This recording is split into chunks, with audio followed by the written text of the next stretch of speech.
Hello and welcome to the Frugal Kitchen. I am cooking something called chickpea potato soup today. I was looking for more soup recipes since fall is coming, or fall might be here and cold weather is coming. And I wanted to find a recipe that needed chickpeas because I have a lot and buy them often, and wanted more bean recipes or bean soup recipes. I've got a pinto bean soup recipe that, now that I think about it, has almost all the same ingredients as this recipe. So we're going to start by dicing half this white onion. The recipe calls for a medium red onion. I don't buy those. Don't know why. Just don't. So this recipe, I actually only ate a little bit of it, like one serving so far, and stuck 2 servings in the fridge and the rest in the freezer. So that was another reason why I wanted to do this. It's technically still kind of hot where I live. I live in the Phoenix area, and most of us aren't thinking about soup and fall weather type meals, but I knew that by the time I was ready for it, there would be no soup in the house. So I froze the rest of it, and it's just waiting for me to, I don't know, need a sweater, I guess. I'm the kind of person who definitely loves summer, even though it's ridiculous here and kind of too much, and I think we should all just move somewhere else. But I love wearing tank tops. But I do also like the colder weather of fall, because sweaters are fun. I think tank tops are just more fun. So you're supposed to start by putting a tablespoon of olive oil in a soup stock pot or Dutch oven, and then cooking the onions in that oil. It just says 7 to 8 minutes over medium heat until softened. It also says to cook the onion with celery and carrot. I didn't do any celery because I'm not a fan of it. The recipe calls for 1 medium carrot. I ended up purchasing 2 that I guess are medium. Maybe they're small. I didn't think 1 was going to be enough. By the way, this recipe comes from vegancocotte.com. Cocotte. I don't know how to say that. What is a cocotte? So this recipe is vegan. It's a Dutch oven. A cocotte is a Dutch oven. So that is probably why she says, or he says, to use a Dutch oven or a stock pot in this recipe. We do have a Dutch oven. I just never use it. My husband uses it for one recipe, I think. So it's one of those things that maybe we shouldn't have anymore. I want to say it's a Lodge brand. That might be wrong. That might be his cast iron skillet. So, peel the carrots, cut them into discs, throw them into the pot as well. I decided to put the onions in first because I tend to want them to cook a little bit longer than the carrots. And then I let them sit here for 7 minutes. While that was cooking, I decided to mince the garlic. It calls for 2 large garlic cloves, and I had, 3, 4 smallish ones, so whatever. I've become very liberal with my definition of how big a clove should be for garlic. It's all the cloves are random sizes. That's weird.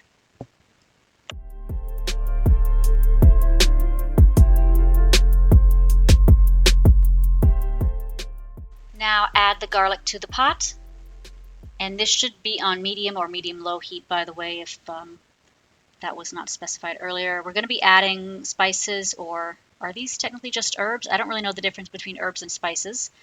It says to add 1 tablespoon of thyme. It says fresh. Screw that. I only had about half a tablespoon left, but that was no big deal. And then 1 tablespoon of rosemary, but I don't have rosemary, and oregano was listed online as an appropriate substitute. And then it calls for a 1/4 teaspoon of red chili flakes, which I don't have, or red pepper flakes, I guess is what you would really be using. So I used the same quantity, and I used cayenne. Usually when I use cayenne to replace red pepper or chili powder in a recipe, I'll reduce the amount of cayenne because it's hotter pepper. But I had a feeling this wasn't going to be spicy enough, so I left the original 1/4 teaspoon suggested quantity.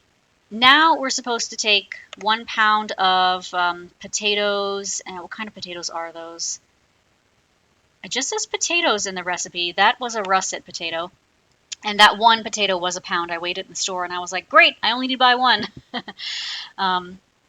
Because I don't know why I was excited about that. I think it was also on sale for 99 cents a pound. If you're enjoying this, please like, share, and subscribe. I have more really good recipes planned soon.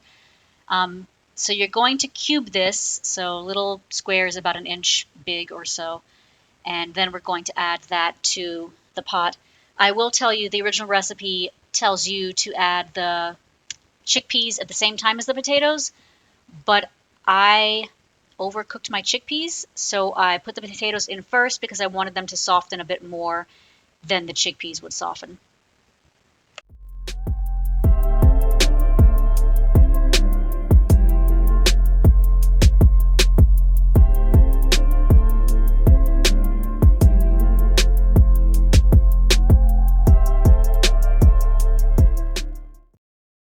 Now we're going to add the vegetable broth. If I was smart, I would have taken the onion and carrot scraps and potato scraps and boiled that and made my own vegetable broth, but it's not something I keep in the house in general, so I am doing 2 cups of water and 4 teaspoons of chicken bouillon, which is an herb or a spice I made myself, or a mixture I made myself with nutritional yeast and other herbs.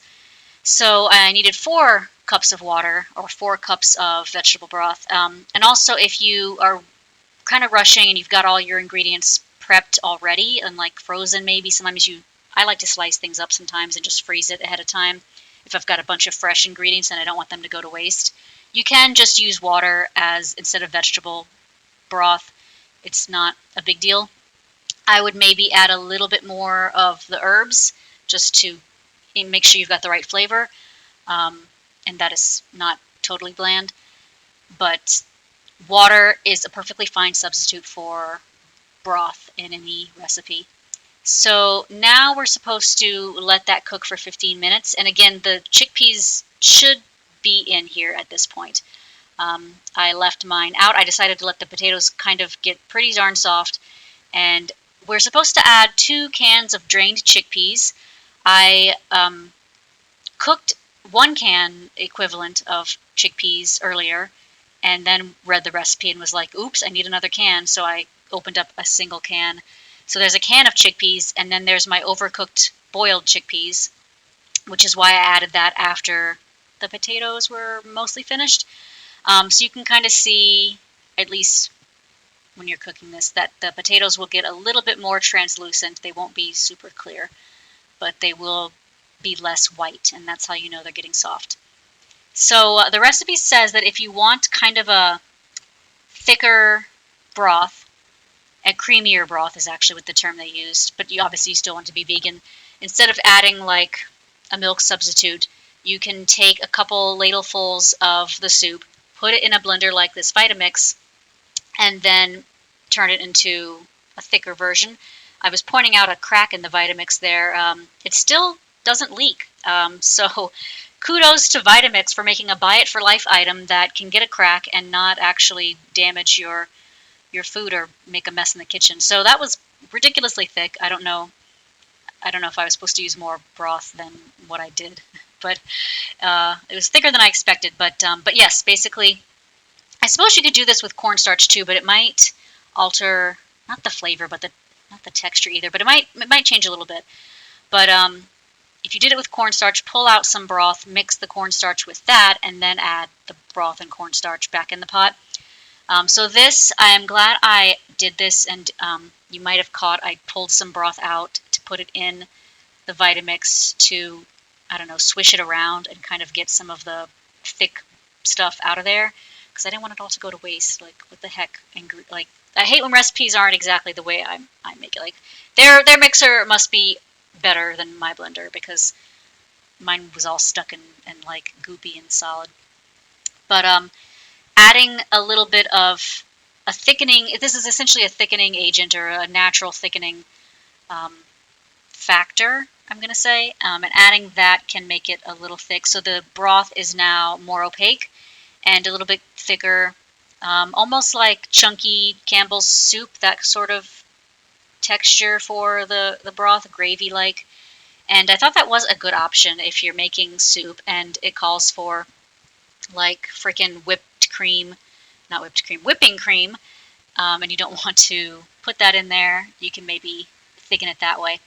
So the broccoli is not part of the original recipe. My husband, when he basically eats broccoli and hummus for dinner like every day, and he chops up the stubs because he doesn't like to eat the stubs, and he leaves them for me. And I'm supposed to eat them with hummus, but I didn't because I thought they might go pretty well in this recipe, and they did.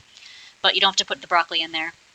So this is spinach. I'm supposed to have added how much spinach?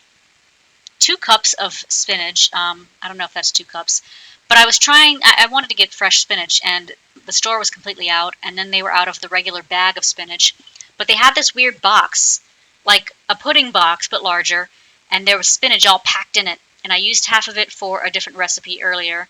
Oh, it was spinach dip. And then I used the other half for this, and I kept it in that little container stuck in the fridge. So I don't know how much spinach that is. It's probably a cup of spinach. Not as much as the recipe called for, but whatever. So then it says to add salt and pepper to taste, which I'm doing now. And I think that's pretty much the whole recipe. The only other thing is some lemon juice, which I would say is optional because you can't really taste it. So it's supposed to be the juice from one squeezed lemon, and I don't buy lemons, so I always just put in a tablespoon of lemon juice if it calls for squeezing a whole thing in my recipe. And I've never had any. It's definitely never tasted too lemony, so it may not be lemony enough. I don't know how much you get when you squeeze a lemon, but a tablespoon was fine in my opinion. And then I just let it boil for a bit. I don't think it even says how long to do that. And at this point, no, it doesn't say how long to let it cook, so it's probably ready to go. I might have just left it on the stove because I cooked this pretty early in the day.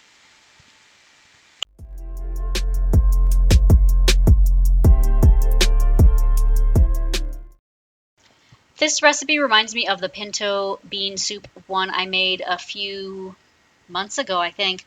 It had pinto beans, carrots, and spinach. And I want to say it had something else. I might have put textured vegetable protein in it. But it was very similar.